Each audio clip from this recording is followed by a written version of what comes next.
Hi again, back with another extract from one of my books. This time the piece I'm going to read is from a book called The Devil's Triangle.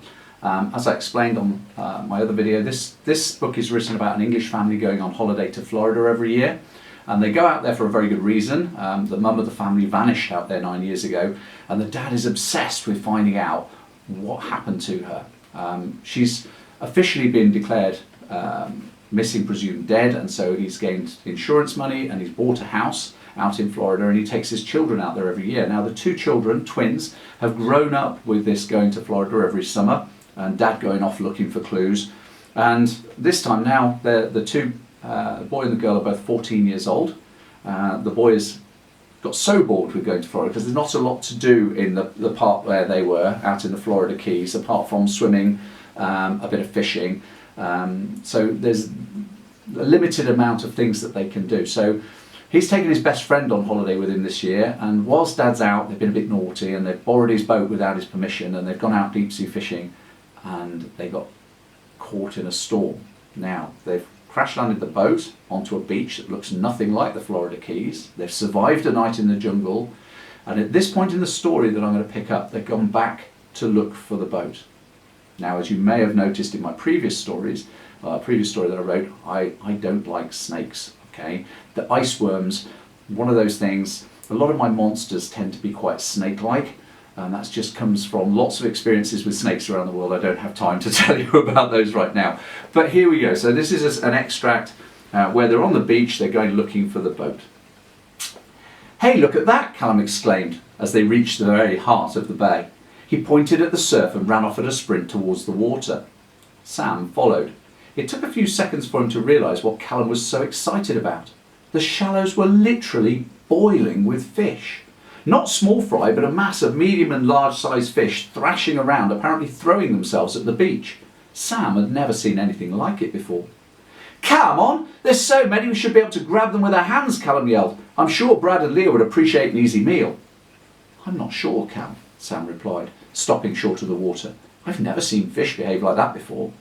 Callum ran on into the shallows, heedless of the spray was kicking up. Suddenly he turned back towards Sam, plunged his hands into the water and attempted to scoop a fish into the air.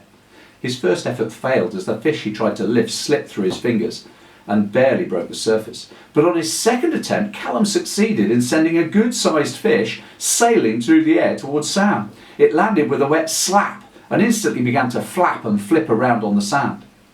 Drawing his knife, Sam reversed the blade and crouched down with the intention of clubbing the fish on the head with the handle.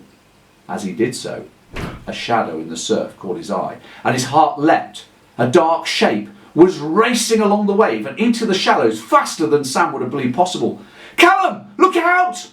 Callum looked up and then round at the sea. For an instant he couldn't see what Sam was yelling for, but then a monstrous head erupted through the waves and he screamed in terror.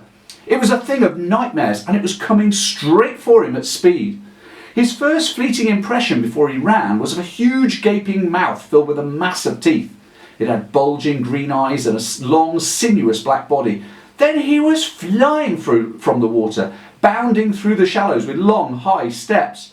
"Holy cow!" he shouted as he reached Sam's side, breathless and eyes wide with shock. He turned and looked in horror as the enormous eel-like creature thrashed and writhed through the shallows, eating fish after fish. "What the heck is that?" "Who knows," Sam replied, "but I've gone right off the idea of an afternoon swim." "It's got to be at least 10 metres long," Callum panted. "And it's not alone," Sam observed. "Look!"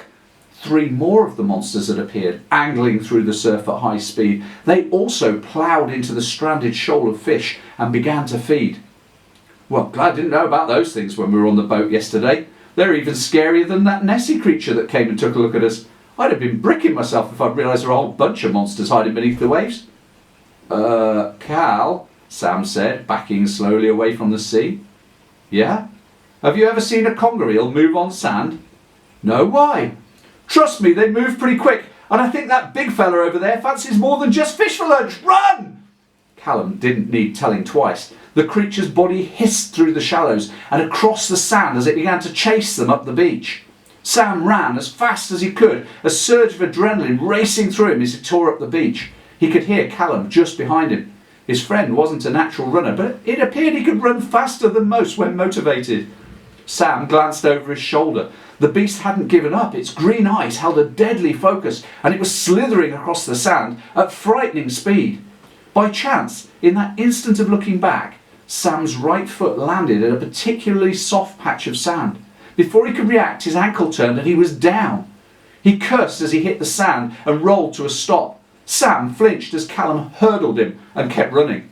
The creature was closing fast, its mouth opening wide in preparation to strike. In a flash, Sam had scrambled to his feet. He suddenly became aware of the survival knife that he was gripping hard in his right hand, but one more look at the creature was enough to dispel any thoughts of heroics. There was no hope of stopping something that size with a knife.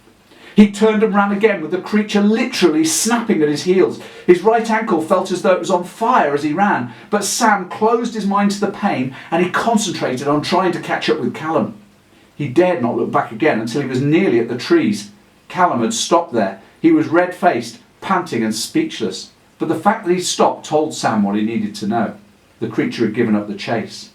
Putting his hands on his knees, he turned and spat, raising his eyes to look at the retreating monster. The horror from the sea had turned back only when it reached the flotsam line, where the sand turned from wet and relatively hard to the dry, fine, soft stuff at the top of the beach. "That's one for the blog," Callum gasped. "Shame I didn't have my camera with me. That beastie had a wicked smile."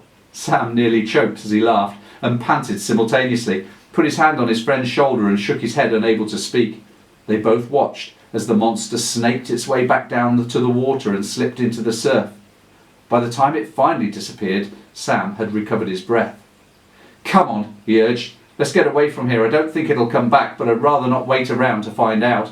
Can't help thinking that I know now why we haven't seen any sign of the guy Brad mentioned." "You think he's been—" "Either that or he read the signs and made himself scarce," Sam suggested. "Who knows?" I'll stop it there. So, again, a snake-like monster, this time from the sea. And this one came from another real-life experience. You see, a lot of writers use things from their own experience to write the stories. That came from when I was about 14 years old. And I used to live in Wales. My nearest beach was a place called Pendine Sands. And Pendine Sands was a big stretch of sands about 7 miles long. When the tide went out, it goes out about 2 miles. So you have this huge stretch of sand. And when I was about 14, my dad and I had gone fishing. Again, it was the winter. We'd actually gone down in the middle of winter. It was about January, February time. And what you did was you walked out at low tide all the way to the sea, cast your line into the water, and then as the tide came in, you would walk back and let your line out into the deeper and deeper water to try and catch the fish. Well, we hadn't caught anything. We'd been there for like 4 hours. I think we were freezing. And suddenly a chap about 50 yards down the beach from us picked up his rod, and his rod went over, and we were like, "Oh, that's not fair. You know, he's caught something. He's caught a really big fish, and we've been stood here all this time and haven't caught anything." Anyway, it turns out that he'd hooked something called a conger eel. Now, I don't know if you've ever seen a conger eel, but it's like a big black snake that lives in the sea. This one was about 2 meters long, and it was about as thick as my arm, a little bit like the ice worms from the earlier story that I read. When the eel got into the shallow water, this is an interesting fact about eels. They will quite happily live on land for quite some time. In fact, eels come up the rivers and they go over the land and into lakes and things, and they can live out of water for 2 or 3 hours quite comfortably.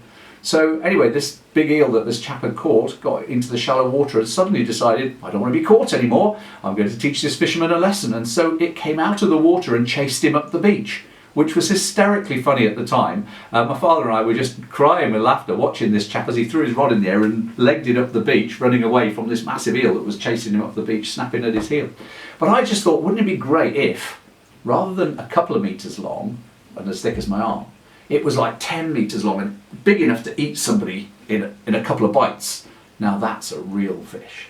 Okay, so when I do write my stories, I tend to take real things and exaggerate them. And that's kind of where a writer gets a lot of the ideas from. We look at things that have happened in the past, and all the details are there already in our head for most of it. The trick then is exaggerating it to make it really come alive for something slightly unusual. So The Devil's Triangle, I think again it's an adventure story. Most of my stories tend to be adventure based. I hope you like the sound of it, and I hope one or two of you will try and read it sometime. It's been nice chatting to you. I'll give you another quick reading, very quick reading from one of my shorter stories shortly.